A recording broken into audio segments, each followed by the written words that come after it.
Okay, there's a lot of people been asking me about how to polish the sear on a Sigma SW40 and SW9VE. So I'm going to show you real quick how to do that. You've seen my other video how to take the sear assembly apart, so I'm just not going to bore you with all that. This is the piece that needs to be polished. Keep in mind the way this piece sits in here, it's going to ride like this. A lot of people have a misconception that this area, let's see if I can find something to point with, that this area up here is what you polish, and that is entirely wrong. You don't want to polish that. This is what catches or cocks the gun, and you don't want to change the shape of this at all. This area right here, this slope, that's what you want to polish. That slope rides against this slope on the inside. A little hard to see since it's all black plastic, but it's right here, that slope. So when this goes together, this is setting here, this is setting here like this, and the whole idea is as it pulls forward, it goes down. This piece goes down, releases the striker. The striker obviously is what hits the primer. It strikes the primer, starts the ignition, and bang goes the bullet. So that is what we need to get smooth, is that right there. One thing you don't want to do is start shining and polishing the plastic. If you shine or sand or polish on the plastic, you're going to distort the shape of the plastic. That's not a good thing. The key to this is to polish all the parts that have areas of friction. Okay? This sets in here. I'll take these springs out just so I can show you real easy how it sets without having anything in my way.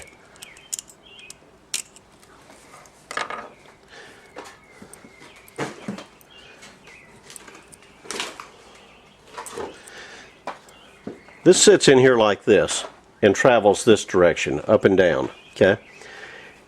Any place that touches any place else is what we want to polish. I always start by polishing the sides. These things are not polished from the factory. As you can see, it's kind of a dull coat. It's not a shiny finish at all. So the way I do that, I've got a good hard maple butcher block workbench. I've got two pieces of sandpaper. These are wet or dry sandpaper products made by 3M. I'm a big fan of these. This one is a 600 grit, and this one is a 1000 grit. I start with my 600. Then I've got a bottle of isopropyl alcohol. It's wet sandpaper. I want my sandpaper wet, so I put a little alcohol on it. I use alcohol for a very good reason. Hold down on it. I'm just putting pressure on it. I'm polishing the sides. Just get real vigorous with it. Back and forth like this with a 600 grit paper. Okay, flip it over. Do the other side. Nice and good and clean. What you're trying to do is take out all the surface imperfections on the side. And a lot of people don't do this.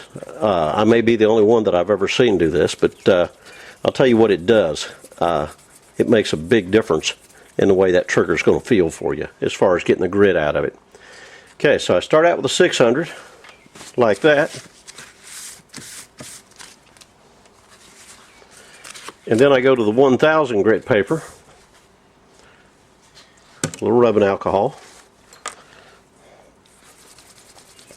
and I go to town on it. And the 600 will take out almost all the imperfections that the factory put on it. The 1000 will remove the scratch pattern from the 600 and make this thing shine, and that's what I want. I want the least amount of friction I can get everywhere as I can get it. Okay. Those same two pieces of sandpaper probably do a couple of hundred of these sears. They're really good. Now look at this thing. You see that? You see that shine? On that piece right there, I have eliminated so much friction it's not even funny. Now I'm going to use dry graphite to lubricate this after a while. So you're going to see me do that. This is one I received from a customer to go ahead and do a trigger job on, so that's what I'm doing while I'm at it. before I finish the sear, you see that shiny, glossy oil right there? Clean all your gun parts. Rubbing alcohol's real neat stuff. See all that oil I'm getting off that thing? Let's get this good and clean. This piece is stamped, not formed. Okay, it's a stamped part. And I want to get the ridges out that are formed from the die when this thing was stamped. If you can see these ridges here, I've got a small screwdriver. As I rub across it, I can feel it grabbing on these ridges. That's what I want to eliminate right there, is that grabbing on the ridges. Once again, I'm going to start with my 600 grit paper, and I'm just going to go right across it like this. So I'm going to polish like this. This will take a few minutes. So I'm going to flip it off and come back. But I'm going to start with my 600 grit, and I'm going to come back with my 1000.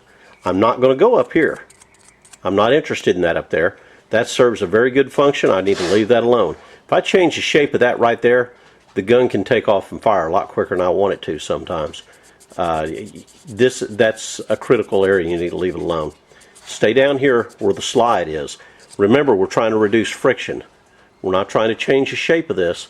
We're just trying to take out the imperfections. A lot of people want to do this with a Dremel.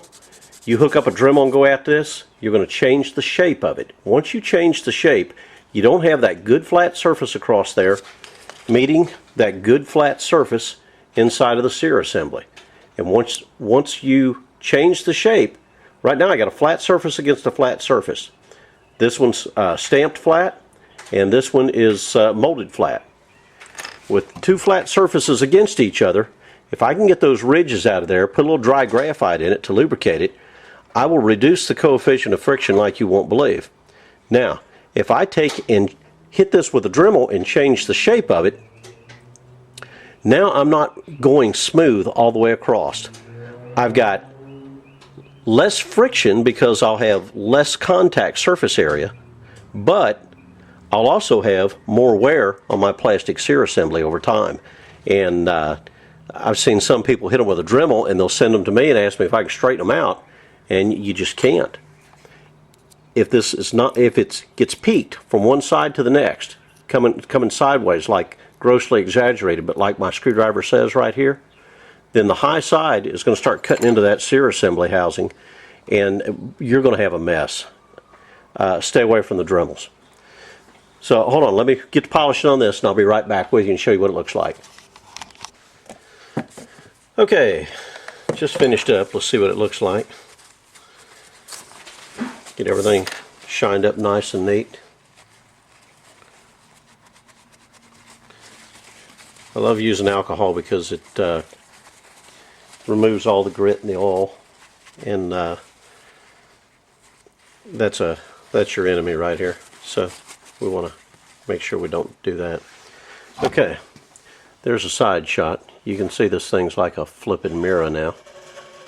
And there is our sear face, much more polished, and the sides of it. Get the fingerprints off of it. Okay, but that's what you're looking for. You're looking for the mirror shine everywhere. Once you get that, you've got it whipped. You really, really do. That's polishing the sear assembly. Now, I'm going to put this thing back together real quick and show you, as a matter of fact, I've already got one. I'll just show you with this one. This one is already back together and assembled. I use a dry powdered graphite. Okay, this dry powdered graphite, I'm going to put it right here. See that? Right in there. That's just like that. A little dab right in here, a little dab right behind there. Now, this has been cleaned with alcohol. It's totally dry. It's got no lubrication on it at all. Then I'm going to work it with my finger. I'm going to push from this corner kind of down and in. That thing should feel slick as can be, and it does. That feels so smooth. I like that. That's it, folks. That's how you polish the sear face on the Smith Wesson Sigma SW40 and the SW9. Knock out the little excess graphite. By the way, shooting that thing, by the time you get about 50 rounds through it, that powdered graphite will embed itself down in that plastic and give it more of a permanent type lubrication. Anytime that you pull your gun totally apart to do a good thorough cleaning, pull this out, rinse it with alcohol real good, let it dry 15-20 minutes, come back, hit it with graphite again, put it back together. You'll have an amazing gun that you will love. That's it, folks. Take care.